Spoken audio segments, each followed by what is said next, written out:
William Regal situation in AEW is getting crazier and crazier as the days go on. Who's telling the truth and who is completely full of shit? I got the very latest on William Regal leaving AEW, going back to WWE right here on OTS. Also, FTR is not named the #1 tag team in professional wrestling this year.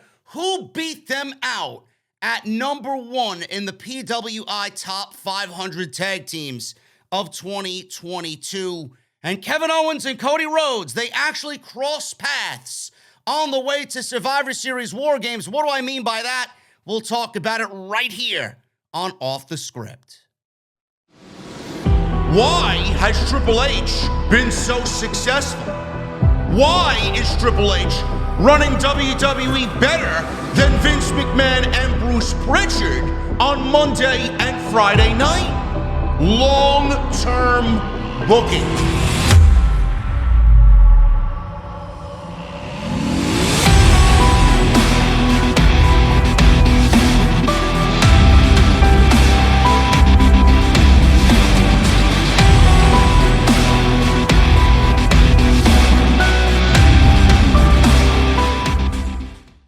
What is going on, guys? Thank you so very much for joining me right here on Off the Script. I got a little bit of extra for you. It is December 6th, 2022. I am your host, JD from New York. As always, coming to you from the OTS venue. Thank you guys so very much for joining me on your Tuesday afternoons, wherever you may be. Follow me on social media at JD from NY206. That's Twitter, Instagram, TikTok, and Cameo. Links for all my social media is down in the description below, so go check all that stuff out. Hit that subscribe button. Turn on the bell for notifications. I'm going to need you guys to do me a solid and hit that thumbs up as well. I need 1,000 likes minimum on today's OTS Extra. And go check out all the other content on the channel. We were live last night for Monday Night Raw, which I thought was a very, very lazy show. Phoned in is what I said about Raw last night. Nothing exciting coming out of that show. But if you guys care for the review, it is on the channel right now, so go check that out if you missed it coming out of last night. Let's start with this one, man. Kevin Owens. Kevin Owens actually asked Cody Rhodes if he could honor Dusty Rhodes in War Games at Survivor Series. Another reason why we all love Kevin Owens so much. Kevin Owens paid tribute to the late, great Dusty Rhodes in his second War Games match at Survivor Series against the Bloodline. So we got Sheamus, Drew McIntyre, Rich Holland, Butch, and Kevin Owens against the Bloodline, Roman Reigns, the Usos, Solo Sikoa, and Sami Zayn. Obviously, the Bloodline won, thanks to Sami Zayn and him fully pledging his allegiance to Roman Reigns and the Bloodline. Owens was wearing a Dusty Rhodes shirt and red elbow pads to honor the WWE Hall of Famer Dusty Rhodes, who actually invented War Games and the entire concept behind the match. Now, the fact that I'm reading this, I did not even know, because we were so excited about everything else that was going on in the match, I did not know he was even wearing, I didn't even notice that he was wearing a Dusty Rhodes t-shirt and red elbow pads, man. The things that you find out after everything had transpired. He spoke about this on After the Bell with Corey Graves. Owens discussed the tribute as he got the chance to work with Dusty in NXT. He revealed that he asked Cody Rhodes if he could honor Dusty Rhodes before the match. He says, and I quote, "It was a real thrill to be a part of it when I did the one in NXT, just because it was great to be a part of something Dusty created." And you guys all know how integral Dusty Rhodes was in NXT Black and Gold. To be part of the first one on the main roster, to have the opportunity to wear Dusty's shirt and the red elbow pads as a tribute to him, I talked to Cody Rhodes beforehand to make sure he was cool with it and everything. Absolutely the sign of respect, man. I love it. I absolutely love it. It's always neat to tie back to history and give Dusty a little nod. I try to do that as much as I can because he was so influential in my career. I really had access to him for a very short time, maybe 10 months, between the time I started in NXT and the time he passed. In those 10 months, he really left a mark on me that nobody has. I've known people for years in this industry, and they haven't had half of the influence on me that Dusty had in that short amount of time. Anytime I get to do something as a little shout out to him, I take that opportunity. As if we need any more reason to love Kevin Owens, right? And I read that, man, and it brings a smile to my face after reading all the terrible shit that we heard about the William Regal situation and all the talent in the locker room not using him as an access to knowledge and brushing him off. Look at what he said, Kevin Owens, to Corey Graves. I really had access to him for a very short amount of time, maybe 10 months, between the time I started NXT and the time he passed. And in those 10 months, he really left a mark on me that nobody has. I've known people for years in this industry that haven't had half the influence on me that Dusty had in that short amount of time. Kevin Owens, he was a seasoned veteran on the independent scene. He walks into WWE.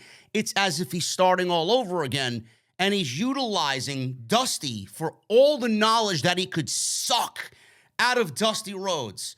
Kevin Owens didn't walk into WWE saying, I'm a 15-year veteran. I don't need your old school mentality. I don't need your old school logic and all the bullshit that we're hearing about William Regal.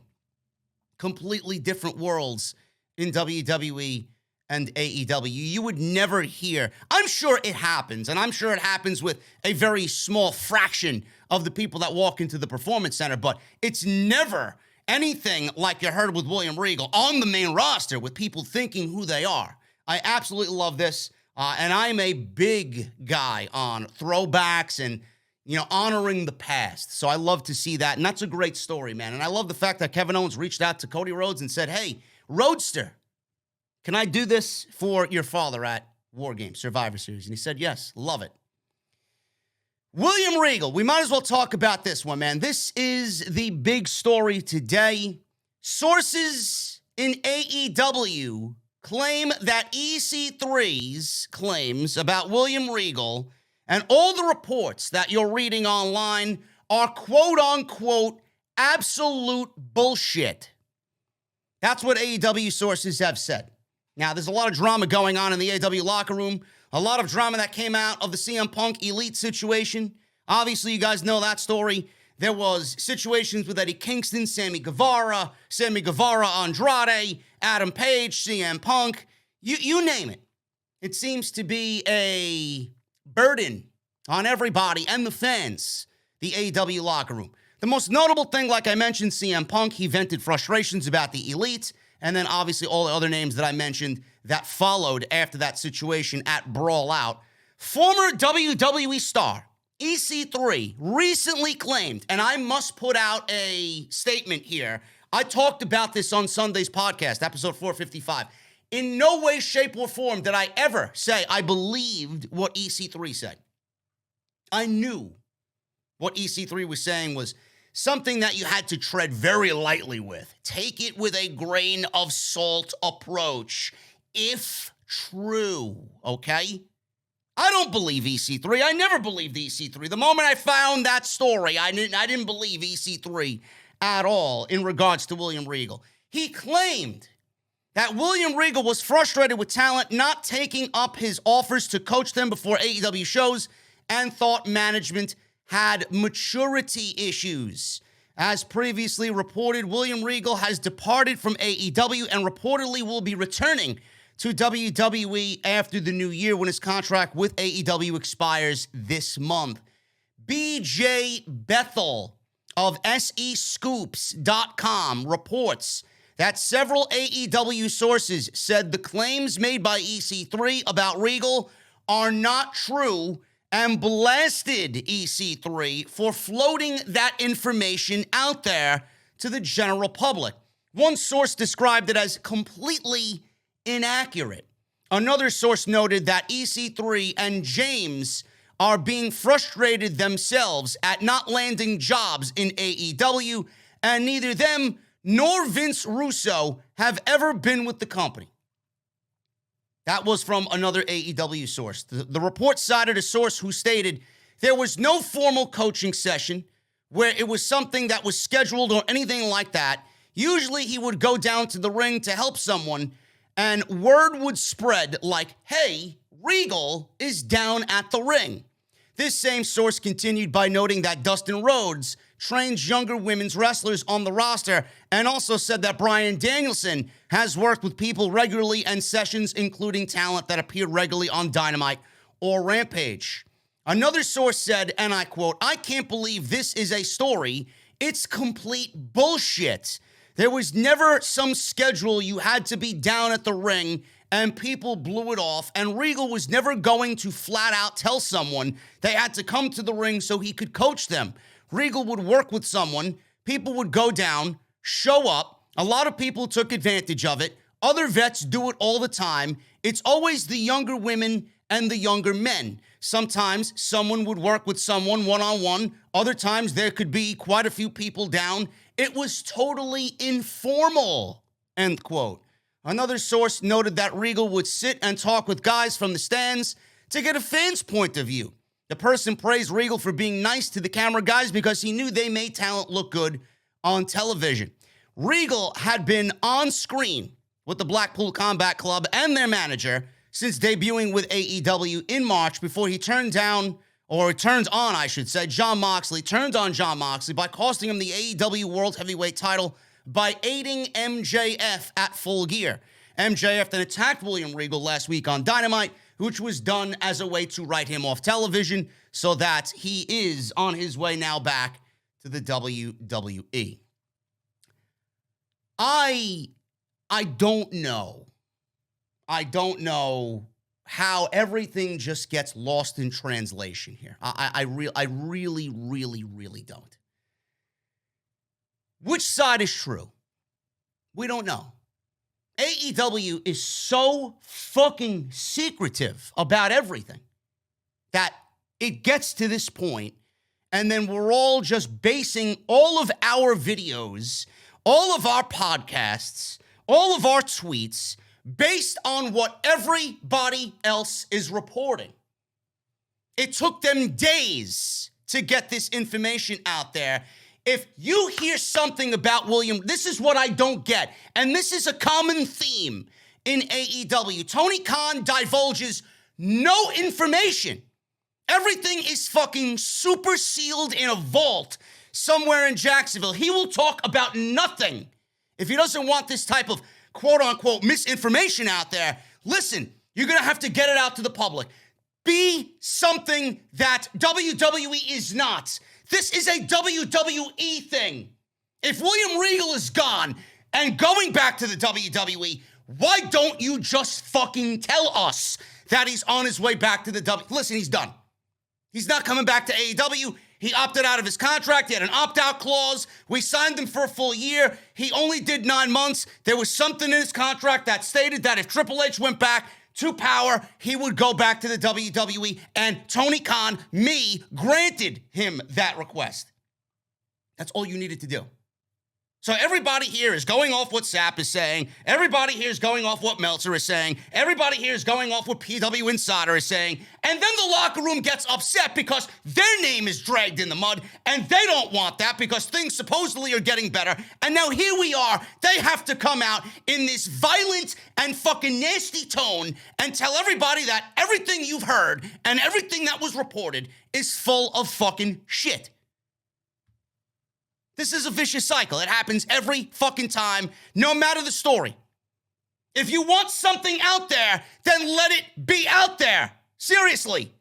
If you want the truth out there, listen, I'm offering my services. I got people, notable fucking people, in my DMs telling me, well, this is not true. That's not true. This is not true. This is full of lies. This is bullshit. I'm telling these people face to face, one-on-one, if you want the fucking truth out there, I will be the bearer of truth. Send me the fucking information and let me get it out there. I would gladly do that. I'm not in this shit for any other reason about money and fucking fame and all this. I want to be the fucking best at what I do. I don't give a fuck what happens. I want the truth out there just like everybody else wants the truth out there. Give me the fucking scoop and I'll get it the fuck out there. You want something out there that is legit and goes against the fucking current narrative that's being out there, then give me the fucking story. I'll gladly spread whatever the fuck you want me to. Is William Regal going back to the WWE? Probably. We won't know until tomorrow, because tomorrow is the Ring of Honor Final Battle conference call with Tony Khan, where he, in that 1 hour, will discuss the status of William Regal. So we will know then what's happening with William Regal. I don't get it. This is a major L.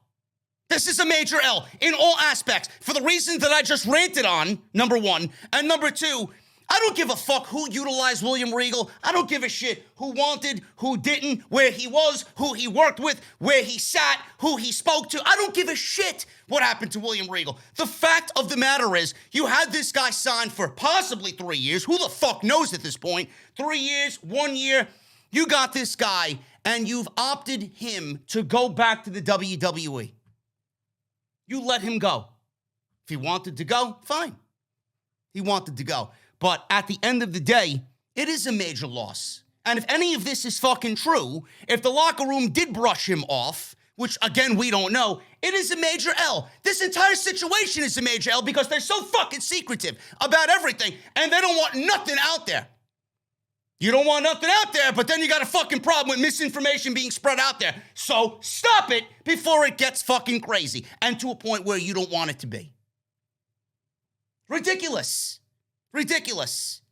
I don't know what the fuck is going on backstage in AEW, but clearly they are rattled when things like this happen. Pressure is on. I can sense the pressure is on Tony Khan. He's got all these different fucking problems coming at him at 1,000 miles an hour, left and right.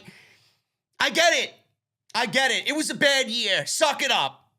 It was a bad year, but we need to move on from this. You don't want the narrative out there about William Regal, then dead it. Then dead it. Give me the truth, give someone else the truth, and speak up about it if you don't want this shit to get to the point where it is with William Regal. Finally, guys, we got FTR and the Usos. Who is the best tag team in the world of professional wrestling in 2022? I know who mine is. I don't know who your tag team is.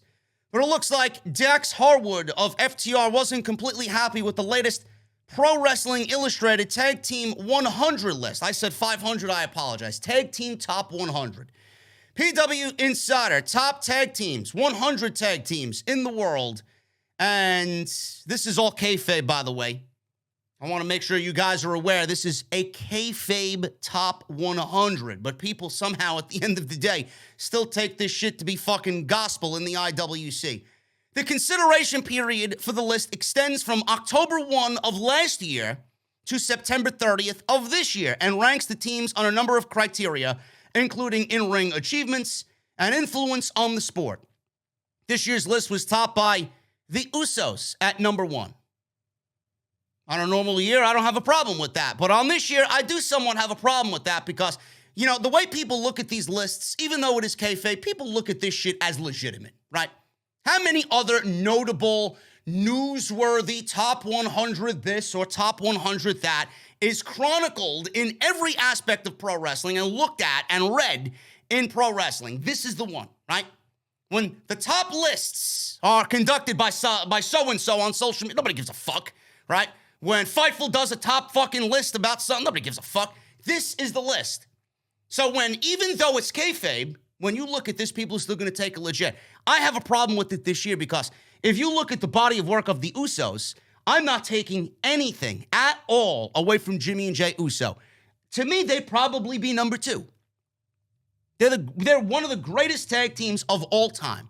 And their work against anybody that they're in the ring with is fucking incredible, right? The Bloodline has been the best storyline in all of pro wrestling. I wonder how much of that factored into it. But if we are looking at influence in 2022, if we're looking at body of work in 2022, if we're looking at a tag team that has really ascended the heights of tag team wrestling this year and gone out there and did everything that a tag team wishes to do in a single career, never mind a fucking year, a single career. FTR did it this year. They won every major tag team championship title this year outside of the WWE tag team titles, clearly because they're AEW talent, and the AEW Tag Team Championships. They won the Ring of Honor Tag Team Championships. They had two of the best tag team matches in the history of this sport. This year, with the Briscoes in Ring of Honor, those two matches will be looked at and chronicled and dissected as tag team wrestling and how it should be done. Ring of Honor Tag Team Championships, AAA Tag Team Championships, the IWGP World Tag Team Championships. They're wrestling the Acclaimed on Wednesday. Who knows how this is all going to end up? They may end up with more gold at the end of this thing. Who the fuck knows? Probably not, but nobody knows with Tony Khan. He's hot one day and cold the other. They had a absolute career year in 1 year. The Usos, they had a couple of good matches here, a couple of good matches there. They're aligned with Roman, yada, yada, yada. But if you take the Usos and compare them to FTR, there's no fucking way, unless you're a WWE mark, you're going to look at the Usos as number one over FTR. It's physically impossible. You can't go out there and justify that decision. On any other year, I would say, you know what? I'm not even going to argue with you because it is what it is, right? But this year, there's absolutely no legs for you to stand on at all. I don't give a fuck what happened. I don't give a shit who's with who. FTR is the best tag team of the entire fucking year. No question. No question. And number two is not even on the same planet as FTR. Minus that, where the Usos wrestled one-on-one throughout the year and lost the majority of their matches, Dax Harwood even has consideration for Best Wrestler of the Year in 2022 as himself. So please, again, I ask, how the fuck are you voting for FTR as number two in the world, top tag teams in the world? It doesn't make sense to me. And again, it's kayfabe. It's kayfabe, but people take it as not kayfabe. And I'm here to tell you that whatever is read there is complete bullshit. I don't give a fuck what magazine said it. I don't give a shit who said it. I don't give a shit where you read it. FTR is the number one tag team in all of pro wrestling this year in 2022. Guys, I'm getting out of here. I will give you more extra, hopefully. On tomorrow's OTS, we'll have more news, depending on what happens. If not, you guys will get the shorts. You guys will get content on the channel. And Jesse and I will be live tomorrow night for AEW Dynamite right here on Off the Script. So make sure you guys RSVP to the venue, and we'll have a great time tomorrow. As always, on Off the Script, hit that thumbs up, 1,000 likes minimum on today's show. Make sure you guys hit that subscribe button down below, turn on the bell for all notifications, and go check out the Monday Night Raw post show last night on the channel. If you missed it, it is there for you. Go check it out. And as always, follow me on social media at JD from NY206. That's Twitter, Instagram, TikTok, and Cameo. Until tomorrow night, guys, live for Dynamite, I'm JD, and I'll see you guys tomorrow right here on Off the Script.